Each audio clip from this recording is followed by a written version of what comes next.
you have those defining moments, and after however 10 years or whatever it was of sobriety, I remember like at that point it's work to relapse. Like it is a complete change of lifestyle again, and so it takes a while. But I knew, like, as soon as I remember that drink out of the ballpark, and I held it for a second and thought for a second in my mind, you were like, you're gonna fuck this up, and I drank, and it was fine.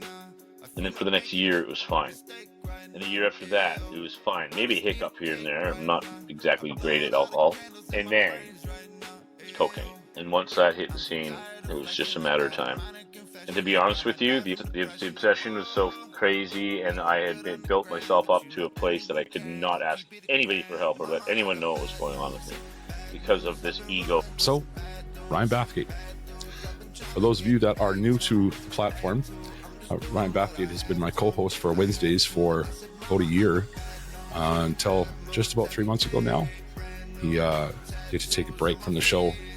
I'm really glad to see him come back on. He's brutally honest, somewhat emotional in this episode, and he admits to screwing up. I'm really glad to see that he's found his path into recovery and that he's trying to work his life out. This is an emotional episode for him and for me too. He's a good friend. I was very worried about him, and I'm happy that he's back. And hey guys, if you're enjoying the content, if you could just give us a like, comment, share, all those things that you do to engage with the content, it makes a big difference for us and really helps me to continue spreading the message. So if you could do that, I'd be very much obliged. Also, the title sponsor for today's episode is the Yatra Trauma Center here in Krabi, Thailand, where I reside. Guys, I started my healing journey here. Absolutely transformative. They do trauma. They do it very, very well. 3 different kinds of therapy, a holistic treatment environment, including Tai Chi, yoga, mindfulness, meditation, ice baths. There's so much going on, and it was absolutely wonderful. Completely changed my life. If you go to a2apodcast.com/trauma, you see a list of episodes from Mike Miller that he's been on with us, the head clinician there, as well as get all their contact info for the website. So enjoy the show. Hello, everybody. Watchers, listeners, supporters of all kinds. Welcome to another episode of the Ashes to Awesome podcast. I'm your host, Chuck LaFlange, checking in from Krabi, Thailand. Halfway around the world is my very good friend and co-host, Ryan Bathgate. How are you doing today, Ryan? Yeah, I'm okay. Okay, Chuck. I've been away for a while, as you know. Not away, but putting a premium on mental health and wellness based on, some consequences of the life we live, to be honest with you. And it's been humbling, it's been eye-opening, and I went and got myself a few new diagnoses along the way. So, oh, okay. yeah. Well, there you go. Yeah. I shouldn't say new diagnosis. I just when shit falls apart, stuff just starts coming up again. And so I'm experiencing clinical depression again, and social anxiety disorder, and general anxiety disorder. Which is pretty, I've been in and out of this my whole life, so it's kind of like, great, here we go again, but I like to think that this is mostly situational, and when the situation rectifies itself, I hope to be back to normal somewhat. To be honest with you, Chuck, I'm never going to be the same. No, not after the last 2-3 months. No, I'll never be the same again. Some in some ways good, in some ways bad. But mostly, I'm gonna say mostly good. Although, like, the old saying, you don't want to fuck all on your good days. Well, I've been doing a lot of learning. Yeah. And so, it's fuck it. It is what it is, man. I guess I have a lot to say about the helping professionals. I got a lot to say about self-care, mental health, and and then there's always the principles that are lived by many people in recovery communities all over the world that seem to work quite well in maintaining and prolonging a sustainable existence of peace through the byproduct, with the byproduct being mostly sobriety, right? So Man, I know one way to get to do this thing. And what's that? And unfortunately, the fucking way I don't like. Which You is know, lots of meetings, step groups, step work, you know, therapy, lots of therapy. So I've been doing a lot of therapy for myself, which is a whole new fucking world for me. And yeah, man, it's just like, you know, yeah, you ever sit and think like, I wonder what the next really shitty thing is going to be. I don't know if I'll use that word, but I fucking do. When you're, I think when you're in that state of mind, in a depressed state of mind, whether or not it's depression or whether or not you're depressed, because I think it's safe to say there's a big difference between the two. But when you're in that place, yeah, I think that's kind of where things go by default, right? It seems like lately, you know, it's just been a while since I've had a good day. So I'll tell you. Yeah. You know, and we have just so many factors going on. Like it's almost unbelievable. Obviously the loss of one of my closest friends has impacted me to a great degree. And then, you know, all the drama that comes along with that, it makes you want to just crawl into a hole and fucking hide away from the world, you know. And so it's a peculiar thing. I think if it were me saying this to you as a therapist, as in a professional capacity, of course we don't do that on the show, but for the sake of this conversation, sure. If I was saying that to you, you know, this drama, it's affecting me. You would say to, you know, separate yourself, let that, all the things, you know, like, you know what I mean? But it's it's an easy thing to do. It's an easy thing to say, and it's a really hard thing to do, right? You know? Yeah. You know what, though? You know, like, I will say, like, when shit hits the fan, you really find out who your fucking friends are, man. Yeah. And that's a true story. It really is. And like, so what's happened is like, you know, so I'll just get to what I'm talking about for the listeners. Just a quick interruption to let you know about our special sponsor for today's episode. That is FAR Canada. That's Families for Addiction Recovery out in Canada. They have a peer-to-peer support system, which is absolutely amazing. They also do some kind of business hours support via the phone line there. And you can learn more about them at farcanada.org. Check them out, guys. If you have a loved one who's suffering an addiction, there is really no other resource like them. So back to the show. After many years of consistent sobriety, I relapsed. My relapse was a relapse over time that got progressively worse and ultimately ended in obsession, burning everything down. And like the classic fucking formula, I am the guy that I used to think when I was 21 in meetings, looking at going, God, oh, I'm not that guy when I'm 46. You know what I mean? Yeah, that's me now. And I got you know, we have this fucking need for uniqueness. You know, everybody wants to be treated the same, but everyone wants to be different. You know, and like, so I'm glad I'll interrupt you again there, buddy. I'm glad you said it, because I was trying not to use the R word. I was like, is he going to say it? So you said it. Right? So, you know, relapse, right? I know. I wish I had a better term. Yep. I do. Like, I do. I wish I had something, because what it was a complete decompensation of the human spirit is what happened. Yeah. The more that my spirit, my soul died, the stronger my ego got. Yeah. Yeah. And I think that there's a direct correlation there. The ability to be connectable is the ability to be spiritual. And the ability to, when we're not connectable, then typically we're dealing with anger and ego, whatever the protective agents are, right? Yeah. And so, you know, as you know, and as every listener probably knows, like, arrogance is something I struggle with, and I always have. And it's gonna fucking kill me, man. It's gonna kill me. Yeah.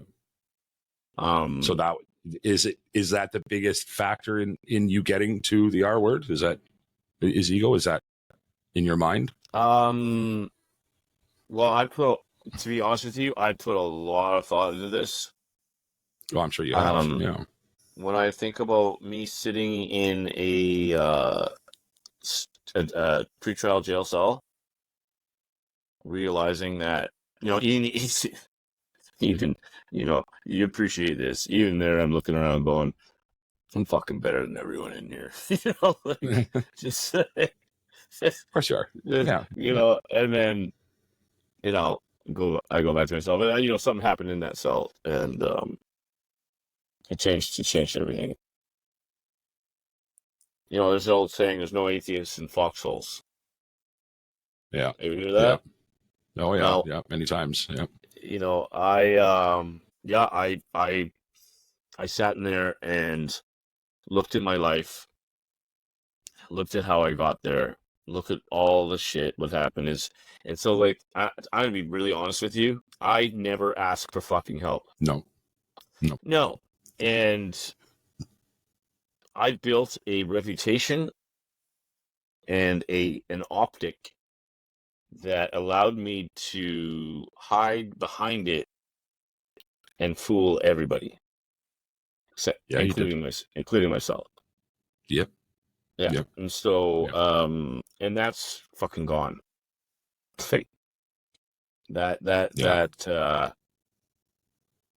yeah, like like I'm just be honest. I'm struggling with all the things that we struggle with: self-esteem, self-worth, self-respect. Am I good Yeah. enough? Do I deserve things? And especially with like, I can't get into events for certain reasons. Yeah. But they say that you'll go do things that you never thought you'd do before, Yeah. and I did Yeah. something that I never, ever, and like I was in a blackout, so I didn't even know until I Yeah. heard about what I did in a court document, which I can't get too far into that because it's still Of course not. proceeding. Yeah. And Uh, really, at the end of the day, you went way outside of what oh, you thought you were ever capable of, and I think that's enough detail about that, right? We don't need to breast that out too much, but yeah, and like Devin said it best is like, it's not you. That's not you. It's not who I know. And yeah. so, and then what happened is like every single friend of mine that is in the world of, I don't know, in the world in the Recovering. communities. Well, in the Yeah. communities, Yeah. that's who showed up. Of course you That's who did. showed up to tell me that I'm okay, that I'm not a fucking monster, that I'm not a bad person, that I am a human being that made a mistake, a big mistake. Yeah. But it's still a mistake. And like, to me, it was just so heartwarming. So I'm going to tell you, I'm probably going to be really emotional this entire time. Well, and that's to be expected and perfectly okay, of Well, course, right? yeah, Yeah. so like Devo picks me up from jail, and he confirmed what I thought. I thought the Crown made it up. My history, I don't trust the judicial system. Yeah. And I thought they made it all because there's no fucking way in God's green earth that I would ever do anything like that. And so he confirmed it with me. And oh man, it was just like I can't explain how low, how disgusting, how much I hate myself. I don't right now, but I did. And I'm sitting and so to go back to the jail cell, I was sitting there and I'm like, what point did I fucking start to hate myself? Because that's not who I am, man. Like Yeah. Right. I've always been confident, and like fuck, I have self-esteem issues like everyone else. But to actually hate myself and try and push away every single human being that I love, Yeah. and I realized the day that I started to hate myself was the day that I turned my back on the person that I built. And so this is about a week before I ever took a drink. Yeah. That's the moment I started to hate myself. This the moment I decided that my life Yeah. wasn't good enough the way it is, and I needed to add drugs and alcohol. And really, there's so much more behind it. After doing fucking all this therapy in the last 3 months, like Of there course. is, Yeah. well, like my fear of love is unbelievable that I didn't even know existed. Wow. And Wow. like I've always said that I'm a lone wolf. I'm better off on my own, and it's bullshit. The Yeah. reality is is that I am so afraid to love somebody and be hurt again like I did with my sister that I won't let anyone in. And I have this little thing where I can hold my hand here, but any time I can push off, and at any time I can go and not really be affected by somebody walking out of my life, you know? Yeah. And so I'm going to tell you, I love my kids more than anything I can think of. And they had to see me in a state that I don't ever want anyone to see me, especially them. And so I made commitments to myself, and then for me, and that is that they will never see me fucked up ever again. My children will never see me under the influence of everything. As long as I have breath in my fucking lungs, and as long as they have breath in theirs, they will never see me messed up. And that's something I'm unwavering on. My responsibility now is to make sure that I never get to a place that I think it's okay for me to pick something up again. And yeah, and I, you know, and obviously, like, you know, I love Marina, and her scene like that, like, it's just traumatizing, and it scared the shit out of me. You know, it scared me to know that can exist, that evil can exist within me. And it just, I'm battling with this, like, maybe I'm not a good person. Oh, we know that's not true. Well, I we don't know know that's that. not true. We do. The people that care about you do, right? We know that that's not true. And you know, Mike says it often. I won't try and quote him. The fact that you're sitting here questioning whether or not you're a good person because of the things that have happened proves that you are a good person, right? Because a good person or an evil person, a bad person, wouldn't question their own actions, right? So it's oversimplifying, and you know, but it's so true, right? You know, yeah, right? and you know, So, like, you know, okay, I like the sounds of that because that's where I'm at. And if that's a reality, then okay, then we can put that to rest. But I don't feel like it. I don't feel like I'm ready to forgive myself. I don't feel like I deserve forgiveness. No, you I might not ever don't. be ready to forgive yourself, right? And I don't know. No, I don't know. I have to. Do I you? have to be. And I'm asking now. I'm legitimately asking because you are the professional. Yes, If you can take yourself outside that, right? You know, yeah. It will eventually trickle down into my daughter's lives if I don't learn to forgive myself. Then I'll be teaching them the same thing. And so I cannot. It's just like, yeah, man, like 25 fucking years, Chuck. I've been at this 25 fucking years, and I have 80 days right now. Something like that, 82 maybe. Well, you got 25 years, and well, whatever. Yeah, Right? You and, still have 25 years, though, right? Yeah, and that is just time, but like, you know, I've thrown away some massive amounts of sobriety consecutively, all for the same fucking reason, and the outcome is the same. You want to talk about insanity, like, you know, I consume drugs and alcohol the same way I did when I was 19 as I did when I was 45. It just took a little bit longer to get to that place of fucking devastation. And the devastation was such greater because there was so many, you know, so much more to lose, right? Well, the last couple times that I got you know, I look at it like I got, you know, sober from like 99, I think, to 07, and then 2010 to whenever I drank 2019 or 2020. Yeah. And when I started it again. And the worst thing that happened was that the consequences were so minimal in the beginning that the insidious nature of that brain shift and that biochemical personality change was so subtle that I couldn't fucking see it myself, and Yeah. and I experienced obsession for the first time in a long time, and like that was the day before I blew my Flint life switch up. shit. Yeah, Yeah. yeah, and so like that day I was like, I keep describing it as like a phone ringing in the distance that nobody's fucking answering. You know what Yeah. I mean? It's and so for me, like it's alcohol, cocaine. That's my thing, right?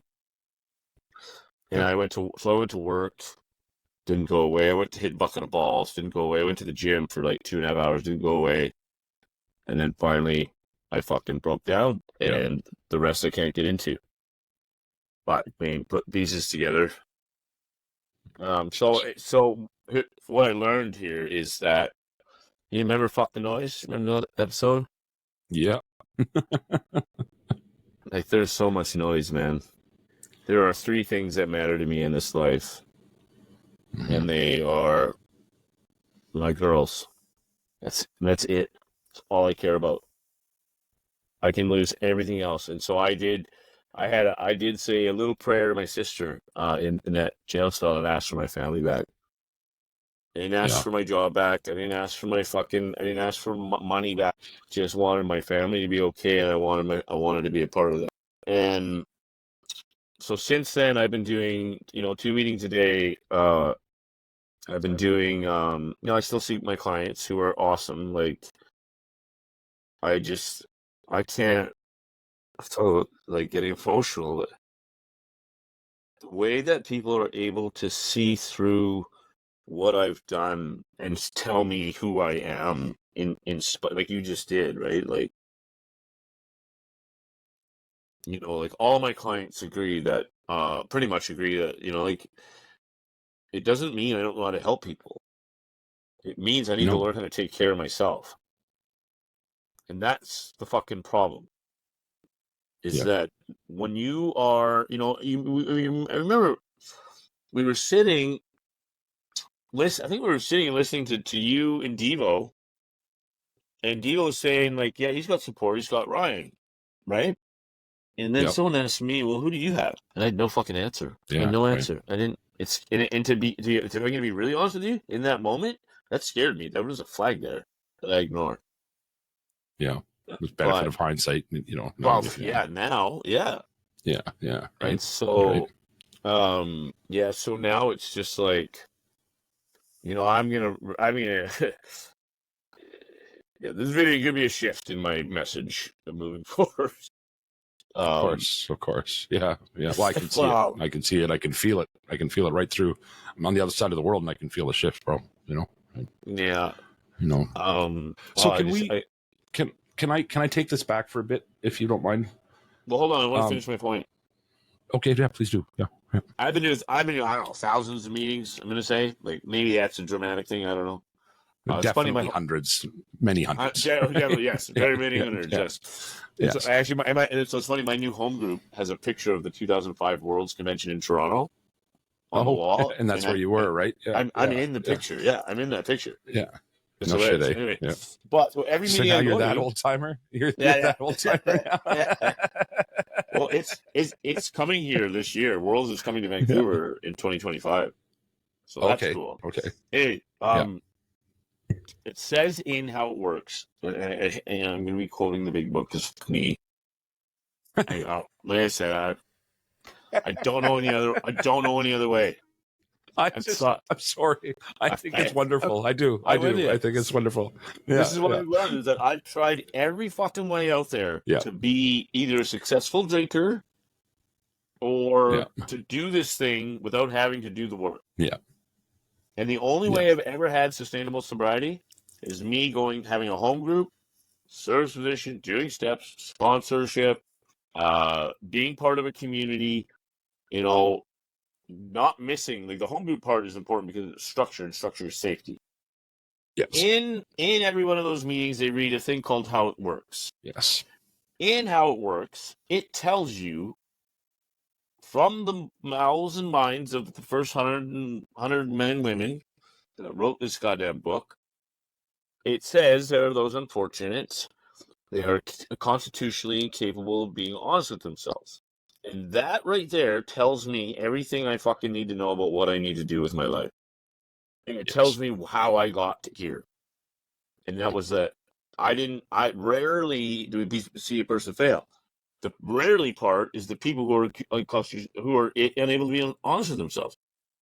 In the Yes. last, what, fucking 5, 6 years, I've been completely dishonest with myself about who I am in this world, what I stand for, living this fucking double life, having secrets. Like, who the fuck is that? Yeah. And Yeah. Marina had said to me, like, one time, like, when did you become a liar? And I was like, Ooh. yeah, like, I'm not a fucking liar, but I am. Yeah. But I am. I mean, Yeah. I lied.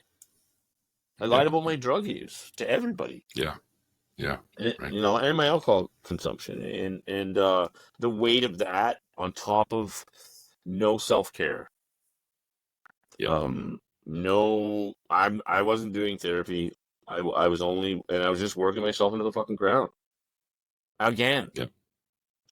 That's the hard part. Is it did it again? Not the last time I did relapse. Uh, Last time I burned out, I was not sober. So yeah, fuck, of course I did. Now I think about Yeah. it. But I wasn't calling it that because, Yeah. I was the one in a million. I was the one in a million who could fucking figure it out. Yeah. Like just Yeah. arrogant fuck. So, um, my point really is like the focus is on a daily basis. I need to always be practicing being honest with myself first and honest with the world because I don't do secrets well, man. They fucking eat me up. They Yeah. devastate my soul. So you're gonna ask Mhm. something before I interrupted you. Well, you kind of answered it, I think, but we'll do it on point. You did answer it. I was going to ask you what led up to if you had to put it into a 1 minute, say a reel for short content or whatever, right? What leads up to relapse? What led up to that point? But you've said all the things. Yeah. So to be You really specific, have, right? Yeah. Yeah. I stopped being a member of a healthy community that did the work it takes to mitigate unmanageable disaster. Yeah. And Yeah. that means like, therapy is not 12-step work. No. Therapy does not help me. It helps the other person. And that's something I've learned in this last while here is that Unpack that. well, when I am as a therapist, I'm giving myself, my emotions, my presence to my client. Okay. Yeah. Yeah. And I'm matching the emotional turmoil that they're going through so that I can be with them and they don't have to be alone in it. Okay. And then they leave and I still have that. And then I see the next client. And then I see the next client. And then the next day. And the next day. And I don't have anywhere to put all this stuff. Because I'm not meditating. I'm not using my support network. Like fucking Devin said to me, like, we've been friends for fucking over a decade and I've never seen you cry. And I'm like, yeah, that makes sense. The fact that I mean, now I'm an emotional fucking mess. I wouldn't say an emotional mess. I'm emotionally raw. Yeah. And to be honest with you, until my end goal is completed, that's how I'm gonna have to be. And ultimately, I want to spend the rest of my life with my family, and that's it. That's my fucking Well, goal. it's for to drop a cliche in there, but the best part about recovery is feelings all the feelings, and worst part about recovery is feeling all the feelings, right? Right? Like, Yeah. but it's so fucking true, right? Like, it is so like, true, right? I regulate pretty well. My emotional intelligence is pretty on point. Yeah. And so what I'm doing here is I'm not traditionally regulating. I'm creating permissions. In other words, Unpack that. So typically when we talk about regulating, we talk about getting back to a balance point, right? Okay. Like when I'm overwhelmed, I want to come back down. When I'm really low, I want to come up. So we're talking about hitting Okay. hitting a manageable, peaceful existence. So that's the definition of regulating. So what do you mean by traditional, though? Right? That's what I mean by traditional. Okay. What I'm doing is it's like I feel really fucking sad. I miss my little girls, and I haven't seen them in, like I said, 80 days or something. Yeah. Fuck. Consequences, right? Yeah. Fuck. It's really, really fucking hard. It's gonna be sick. It's like everything has become noise. Everything. I don't give a fuck about books and podcasts and jobs and court cases. I don't care about any of it anymore. The only thing I care about is being there for my little girls and being the best version of myself, which they deserve. Yeah, you remember they didn't fucking choose me. I brought them into this world. I have a responsibility. Of course. Right. You're gonna have to hold on a second. Let's see my phone started. So, god damn it. Ugh. Okay. Oh wait, I didn't plug the phone part in yet. So, I don't know how that's gonna work. Is that okay? Oh, sorry, just a second. Yep, that's good. Yeah, so like right now it's like live by the values that I always talk about. Which I haven't been doing. Which means honesty, integrity, compassion, effort, commitment, and fucking love. Like, and so I haven't been able to see my family for a long time, and it really fucking is hard. It's really hard. And I get into like self-pity, and I go through it all, man. Like anger, grief, like the whole I'm going through, and it's not linear, it's cyclical, so it's back and forth, and then I just I have regret, which I don't like. Like you have those defining moments. And after however 10 years or whatever it was of sobriety, I remember like at that point it's work to relapse. Like it is a complete change of lifestyle again. And so it takes a while, but I knew like as soon as I remember that drink. I was at the ballpark, and I held it for a second and thought for a second in my mind. You were like, you fucked this up, and I drank, and it was fine. And then for the next year, it was fine. And the year after that, it was fine. Maybe a hiccup here and there. I'm not exactly great at alcohol. And then, okay. And once I hit the scene, it was just a matter of time. And to be honest with you, the obsession was so fucking crazy, and I had built myself up to a place that I could not ask anybody for help or let anyone know what was going on with me because of this ego and this, like, I was the question answerer, not the question asker.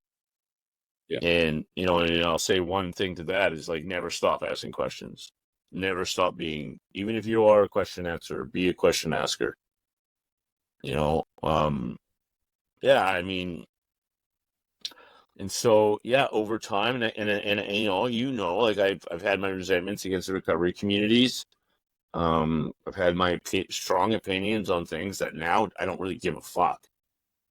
Like, to be honest with the whole disease thing and all that shit, I don't care. I don't care what it is.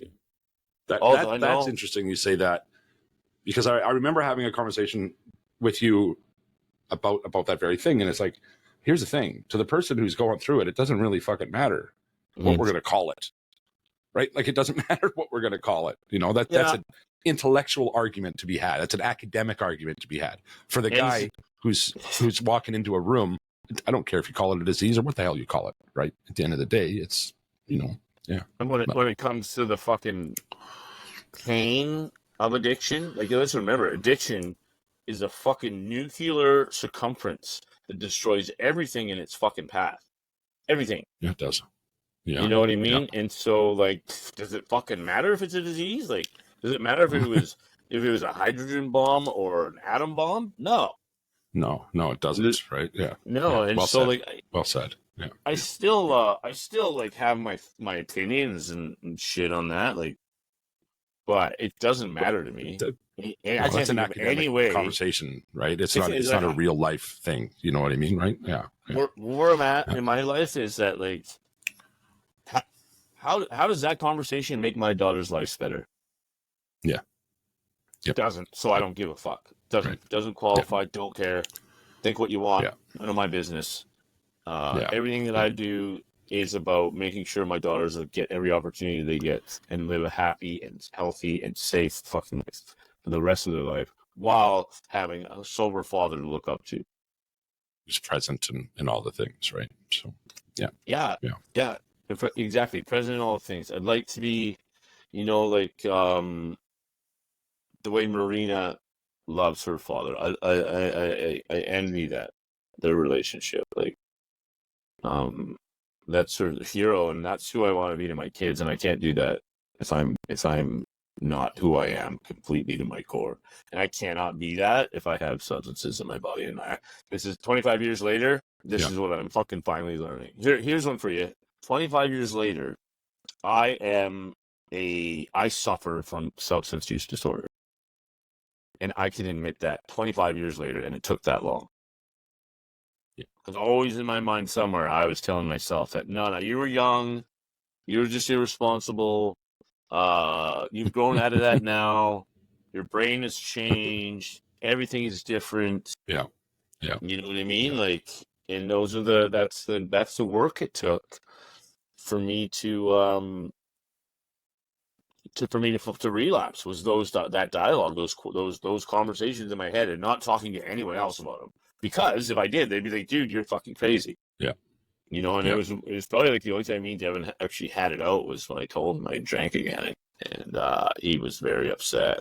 And I was like, well, fine, I'm not telling you anything ever again. And he was like, no, you're not. That's not what I mean. And I'm like, well, that's what I'm getting. And he was right. He was just like, like, look at how many people we've lost because of the same fucking thing you're doing. And like, I just life has to be simple again in order for me to be able to find happiness.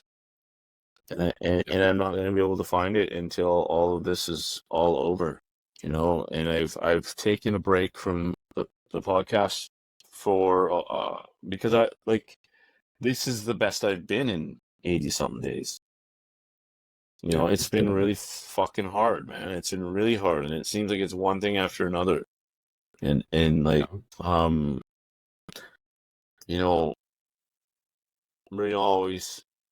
will always applaud me and my ability to set my mind to something and do it, and my resiliency. And I hold on to that right now because everything I'm doing is for my family. It's not like, to be clear, I really hope that my whole family can be back together someday. But this is about me being a father, not about me being a partner. If it works out that it becomes about being a partner as well, great. It's fucking great. I would love that. But it's not. I'll go live in a fucking igloo and flip burgers if it means that I get to see my little girls. I don't give a shit what I gotta do. And there's just nothing else. Nothing else in this world fucking matters. Nothing else. And this, and I mean, I'm gonna go to 2 meetings today, and I'm gonna go to 2 tomorrow.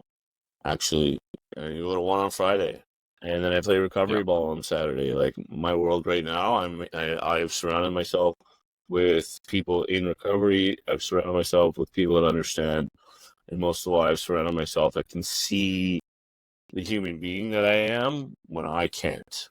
And I cannot see myself as a human being right now. I see a fucking monster that doesn't deserve anything. And it's a really fucking hard place to be, but it is consequent. And I just want to earn my spot back with my little girls. And, like, there's some silver lining stuff like this. I would have never stopped without something like this happening, or worse. You don't know what kind of fucking animal I can be when I'm under the influence. But I can tell you, it scares me. and so and then Cammy's 2, not even 2 yet, so she won't ever have to have a recollection of me being under the influence. Then I have the opportunity to talk to Mackenzie about mental health and substance use disorder, and about what that means. Like, I don't like to identify as an addict. I am one. It's a part of me, but I suffer from substance use disorder, which is the clinical diagnosis. Yeah, and so, I'm not the guy that's going to the meeting and saying I refuse to say my name's Ryan, I'm an alcoholic. I'll go along with that. Sometimes I say I'm a member of Alcoholics Anonymous. But I mean, there's so much pain that none of that shit matters right now. None of it matters. Small noise. Don't give a shit what you want me to do, what you need me to do. If it's gonna be an investment into my little girls' lives, then I'm gonna do it. I don't give a fuck what I think or what you think. I'm gonna Mike do Miller it. and I had a conversation about that, not in an episode, but one-on-one. And he said, like, you're there asking for help from this community. Just do things the way the community does them, because that's the way the community works, right? So like, you don't walk in with your difference and I want to just when in Rome, be a fucking Roman, and take what you can from it. And that's right? But exactly. That's what I was saying in the beginning, easy, right? Yeah, where I was like, I hate it, but the only way I know how to do this is the way that everybody else does it. I'm not unique. I'm not different. I'm not better than anybody. And right now I feel worse, but I know that I'm getting it to a place that I don't feel worse. It's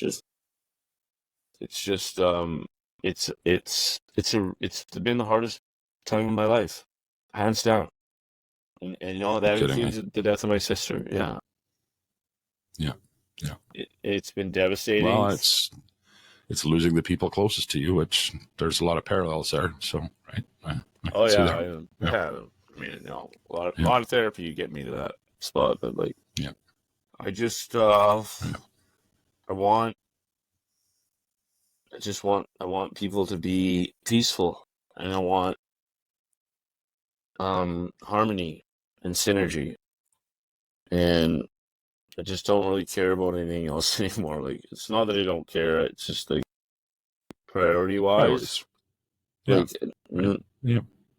it has to do with my family, it gets my attention. If it doesn't, then I'm sorry, but I don't have the capacity. And fair enough. And I got a bunch of noise going on right now that it just gives me anxiety. It just, I hate that I can't just block it out all the time, because it affects me, man. I'm fucking sensitive, and I want to be a person that says, yeah, that's none of my business, or that's the way that they think, or that's whatever they're saying, and that's none of my business. And the reality is it's like, ouch, like, fuck, man, like, fuck. I've worked most of my life hard to help people.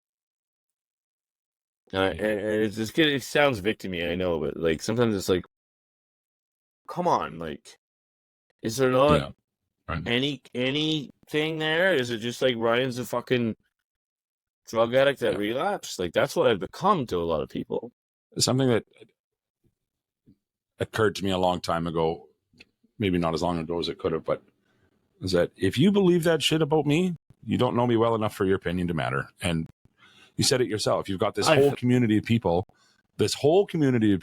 that is seeing you for who you really are.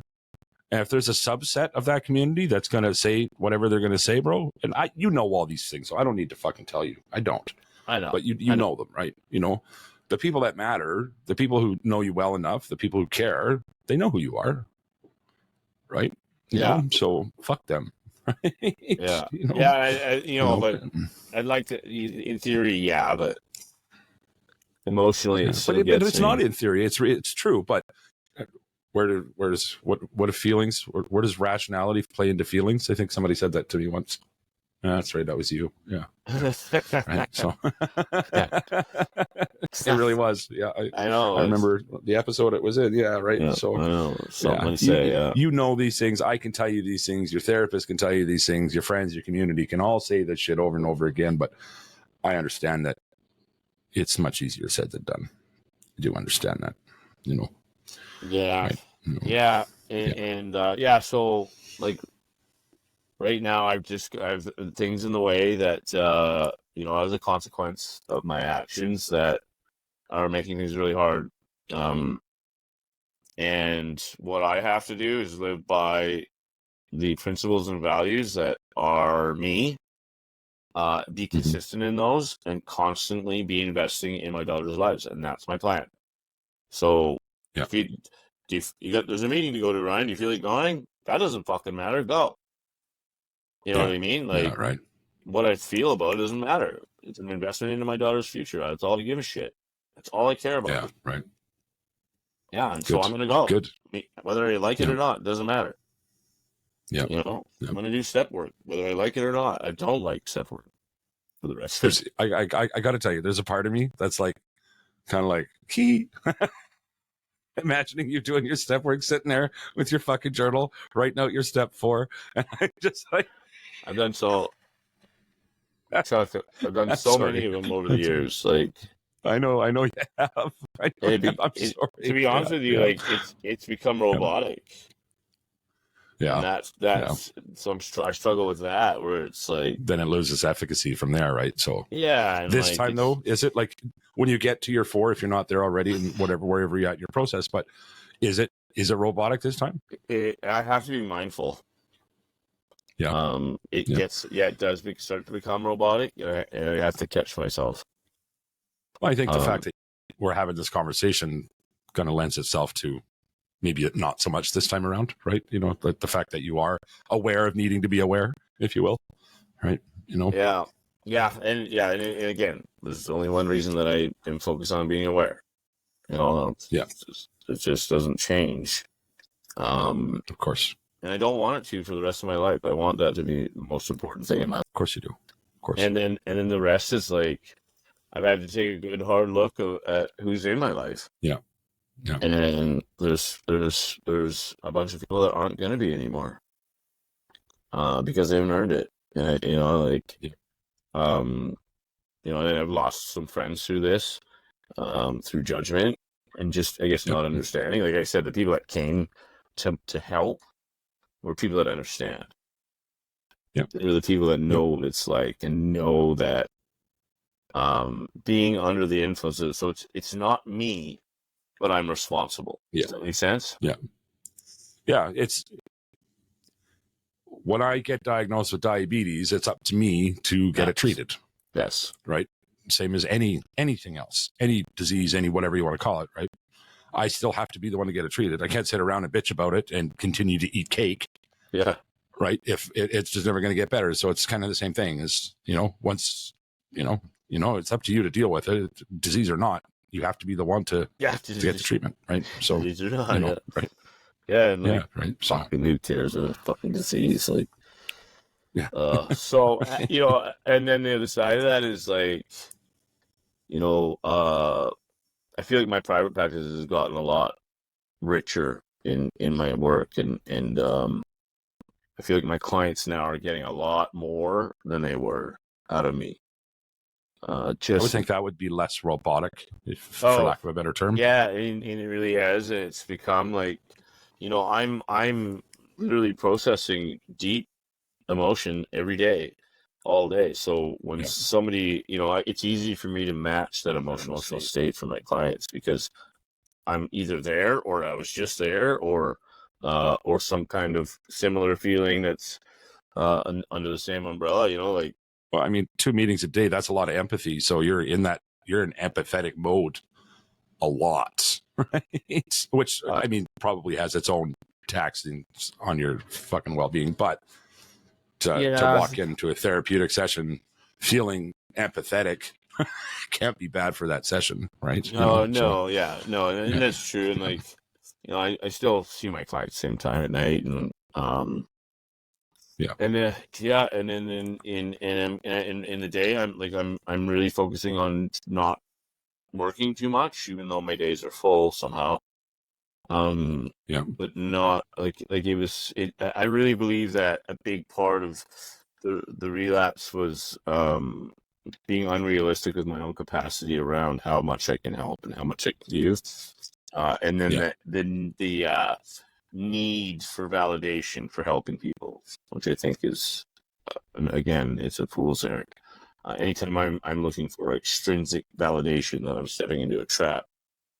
And of course, like, you know, I tell people these things and don't live by it. And like, so now I'm trying to live by my own fucking advice. Yeah. You know, which is, could argue that's a fool's errand, right? well, there's a saying to that. You might as well take my advice. I'm not using it. Right. And so, all right. I'm thinking, like, you know, what would I tell someone to do in this situation? And then I do that. Yeah. Whether I like it or not. Right. And I've forfeited my right and my ability to be arrogant and better than. I've forfeited my I guess the notion that I know anything. I am literally a 46-year-old man rebuilding from fucking nothing. Again. I can relate to that, my friend. Like, fucking again. Like, that's hard to swallow. Yeah, it is. And it is. You know, my girls suffer. You know, like, I know that they ask about me all the time, and that's really, they're not mad at me. They just want to see their dad, and it's because of what I did that they have to suffer. Yeah. Keep doing the things you need to do, and you know, I don't need to tell you that though. And you know, some days are harder than others, I guess. You know, but I'm hoping that all this is wrapped up here in the next couple weeks. It's been a long fucking process. I've been doing, like I said, I've been doing a lot of therapy. I'm starting some new stuff. And I gotta say, like, TWC, Stacey Wilson, has been, like, so fucking supportive. Awesome. Yeah, awesome. Like, I can't say enough about that, about Stacey and his, just, he's an ED and he makes time to make sure I'm okay. And he's, you know, offered to help me with some therapy stuff through his organization. It's just like, fuck, incredible. It is. Like, I can't afford fucking anything right now, which is it's been a long time since I've been broke. Like, it's been a long time. And so, so I like Stacey, he's just such a good human being that wants to help, and I'm really grateful for him. We're going to give him a shout out. We'll give him a shout out for a second too, right? That was the first sponsor I ever had for this show. Yeah, really carried the weight for the first damn near a year. Mm-hmm. Right? You know, it was like 9 months or 10 months of sponsorship. That who knows, between him and Devin both, maybe the show doesn't even exist. Yeah, right. They were the first two people to step up to the plate for me here. So you know, and like, fucking Devin, man. Like, you know, just as I fucking miss him, man. I really miss him. He was my, I didn't use him as a support, but he was my support. I don't know if that makes sense. The comfort of knowing. That makes sense. It makes perfect sense. Yeah, it does. And I wish I would have used it more, but and I did. And you know, you know, since that happening, he was, you know, he took a week off work to just spend every day with me. You know, while I was fucking devastated, and like, you know, I couldn't go 10 minutes without fucking crying hysterically for a week at least. You know, and then he made sure I was okay. And and I don't want to get into anything more than that, other than I really miss my fucking friend. Sure you do. Yeah, I really do. I do. Well, Yeah. So with that said, brings us to my favorite part of the show, and that's daily gratitudes. And they may not come rolling off your tongue this time, but these are the times when they're the most necessary, right? So what you got for us today, Ryan? I can't. My little girls. I know I say this every time, but my little girls and Marina. I'm so grateful for them. I'm so grateful for the people that have seen past my behaviors and seen the person that I am. And I'm grateful for fucking. I'll be honest with you. I'm grateful that I lived. And I'm grateful I have the opportunity to give my little girls the best life possible. And that's what I got. That's a good one. I'm grateful that you lived too, bro. I really am. I'm grateful that you're back on the path. I'm grateful that you're gonna get back in your girl's life. You know, I know those things are gonna happen. I'm grateful you're back to being you, right? Thank you. Because we love you. So yeah. Yeah. I'm also grateful to every person that continues to support our platform. That's through likes, comments, shares, all those things. Every time you do those things, you're getting me a little bit closer to living my best life. My best life is to continue making a humble living, spreading the message. The message is this: if you're in active addiction right now, today could be that day. Today could be the day that you start a lifelong journey. Reach out to your friends, reach out to your family members, call them to detox, go to a meeting, pray, go to church. Doesn't really matter. Just do whatever you got to do to get that journey started, because it is so much better than the alternative. If you have a loved one who's suffering an addiction right now, just taking the time to listen to our very frank, honest, and open conversation. Just take one more minute out of your day and text that person, let them know they are loved. Use the words. You're loved. That little glimmer of hope could be the thing that brings them back.